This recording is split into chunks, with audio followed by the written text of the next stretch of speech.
मेरे जीव विज्ञान के चैनल पे आप सभी बच्चों का स्वागत है। जैसा कि आपको पता है कि हम लोग अलैंगिक जनन पर डिस्कशन कर रहे थे और इससे पहले हम लोगों ने अलैंगिक जनन के बारे में पढ़ा था और अलैंगिक जनन के टाइप्स के बारे में पढ़ा था। और अलैंगिक जनन का एक मेथड है फिजन, जिसके बारे में हम लोगों ने इससे पहले के वीडियो में डिस्कशन किया था। फिजन में दो रूप हैं, एक बाइनरी फिजन और एक multiple fission.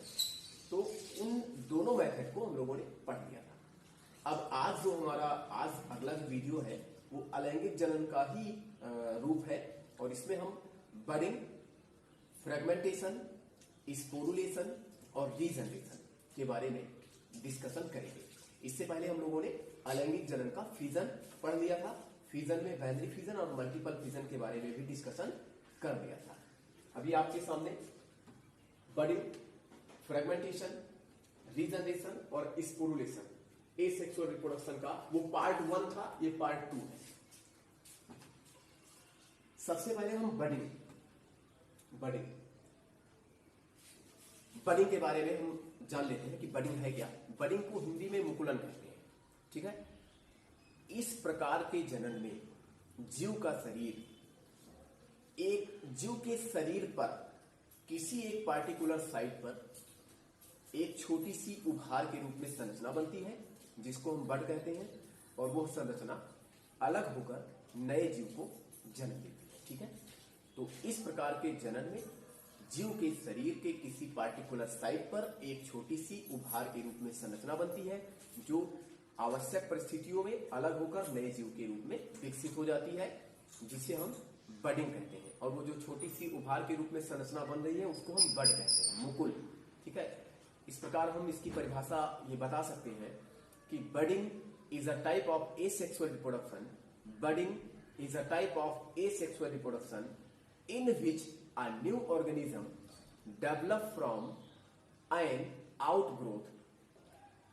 Budding is a type of asexual reproduction in which a new organism develop from an outgrowth or bud due to the cell division at one particular site. Bud due to the cell division at one particular site. That is called budding. सबसे अच्छा example है hydra, ठीक। इस प्रकार के जनन में जीव के शरीर के किसी पार्टिकुलर पार्ट पर एक छोटी सी उभार के रूप में संरचना बनेगी जिसे हम बड कहते हैं और वो फेवरेबल कंडीशन में अलग होकर नए जीव के रूप में विकसित हो जाएगी। इसका जो एग्जांपल है वो मार्केंसिया है, साइकान है, हाइड्रा है, ठीक। हाइड्रा में सबसे पॉपुलर है।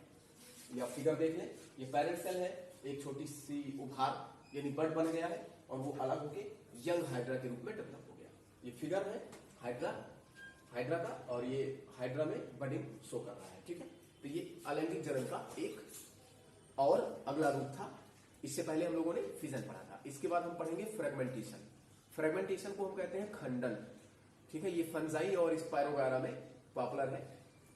फंजाई और स्पायरोगायरा में ये पॉपुलर होता है और इसको हम कह सकते हैं कि इस प्रकार के जनन में मल्टी सेलुलर ऑर्गेनिज्म का शरीर 2 या 2 से अधिक भागों में ब्रेक हो जाता है। अलैंगिक जनन का यह रूप है और इस प्रकार के जनन में जीव का शरीर 2 या 2 से अधिक भागों में क्या हो जाता है, ब्रेक हो जाता है। और जितने भी भाग ब्रेक हो रहे हैं वे सभी फेवरेबल कंडीशन में नए ऑर्गेनिज्म के रूप में डेवलप हो जाएंगे, ठीक है। तो fragmentation is a form of asexual reproduction. Fragmentation is a form of asexual reproduction where a new organism grows from a fragment of parent cell, from a fragment of parent cell, ठीक है। तो यह अलैंगिक जनन का एक रूप है और इस प्रकार के जनन में जीव का शरीर या मल्टीसेलुलर ऑर्गेनिज्म का शरीर 2 या 2 से अधिक भागों में टूट जाएगा और प्रत्येक टूटे हुए भाग नए जीव को विकसित करेंगे। ये देखें आप, स्पायरोगायरा का न्यूक्लियस सेप्टा और यहां से ये 2 खंड में टूट गया और प्रत्येक खंड यंग स्पायरोगायरा के रूप में डेवलप कर जाएंगे। तो ये स्पायरोगायरा का फ्रेगमेंटेशन का एग्जांपल है जो कि स्पायरोगायरा में दिखाया गया है आपको। इसके बाद स्पोरुलेशन, बीजाणु निर्माण। पेनिसिलियम में यह भी अलैंगिक जनन का ही रूप है, यह भी अलैंगिक जनन का ही रूप है। और इस क्रिया में बीजाणुओं का निर्माण होता है। देखिए बीजाणु निर्मित हो रहे हैं। ये टिप पर भी हो सकता है, किसी टर्मिनल साइट पे भी हो सकता है, और विदन सेल भी हो सकता है, सेल के अंदर भी हो सकता है, टिप पर हो सकता है और टर्मिनल भी हो सकता है। ठीक, इस प्रकार के जनन में बीजाणुओं का निर्माण होता है और आवश्यक परिस्थितियों में वे बीजाणु अलग होकर नए जीव के रूप में विकसित हो जाते हैं। तो ये जो है फंजाई में, स्पायरोगैरा में, शैवालों में, यानी शैवाल, स्पायरोगैरा, इन सब में पॉपुलर है। Sporulation is a type of asexual reproduction. Sporulation is a type of asexual reproduction in which production and release of spore, from a parent cell, parent cell के किसी पार्टिकुलर पार्ट से, चाहे उसके tip से या उसके terminal से या विदन सेल से, इस जो स्पोर्स का निर्माण हुआ है वो अलग होके नए जीव के रूप में विकसित हो जाएगा। ये पेनिसिलियम में देखिए ये टिप पर कुछ स्पोर्स बने हैं और वो अलग होके नए जीव के रूप में विकसित होंगे। इसके बाद लास्ट है रीजनरेशन। भाई रीजनरेशन भी अलैंगिक जनन का ही एक रूप है। रीजनरेशन अलैंगिक जनन का ही एक रूप है। और स्टार फिश में सबसे ज्यादा रीजनरेशन की कैपेसिटी है। स्टार फिश, सितारा मछली, इकाइनोडर्मेटा का एक प्राणी है। इकाइनोडर्मेटा एक प्रकार का फाइलम है। ये इस पर भी वीडियो हम आगे बनाएंगे। तो स्टार फिश में रीजनरेशन की हायर कैपेसिटी पाई जाती है। इस प्रकार के जनन में जीव का शरीर 2 या 2 से अधिक भागों में टूट जाता है, या यदि आप जीव के शरीर को कई खंडों में काट दें और उन सभी कटे हुए खंडों में न्यूक्लियस यदि प्रेजेंट है तो वो एक नए जीव के रूप में विकसित हो जाएगा। शर्त ये है कि जितने भी भाग खंडित हो रहे हैं, टूट रहे हैं या काटे जा रहे हैं, उसमें न्यूक्लियस प्रेजेंट होना चाहिए। तो regeneration is a type of asexual reproduction, ध्यान से सुनिए, regeneration is a type of asexual reproduction in which the organism is capable of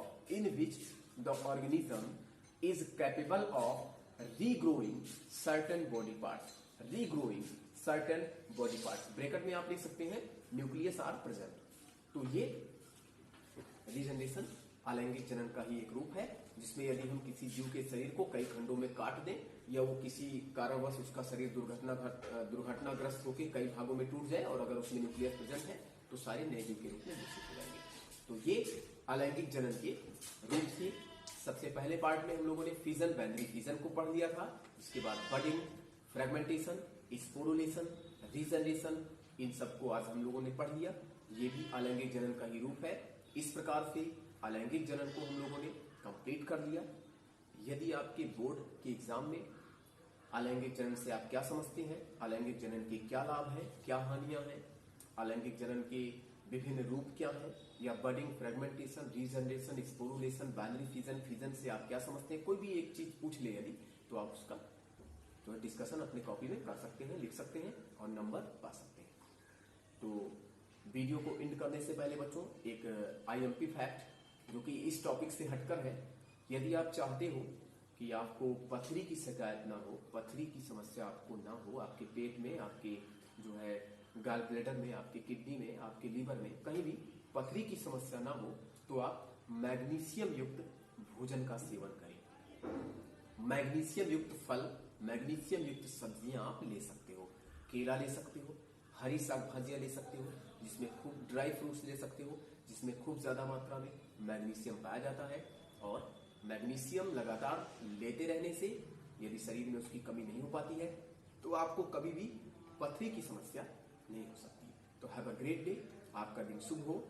आप कोरोना काल में अपने घर पे रहें, सुरक्षित रहें, और जब तक ये समस्या चल रही है तब तक आप इसी माध्यम से पढ़ाई करते रहें और आप बिल्कुल भी बैठे ना रहें। इसी के साथ वाणी को यहीं पे विराम दूंगा और जो है हैव अ ग्रेट डे, आपका दिन शुभ हो।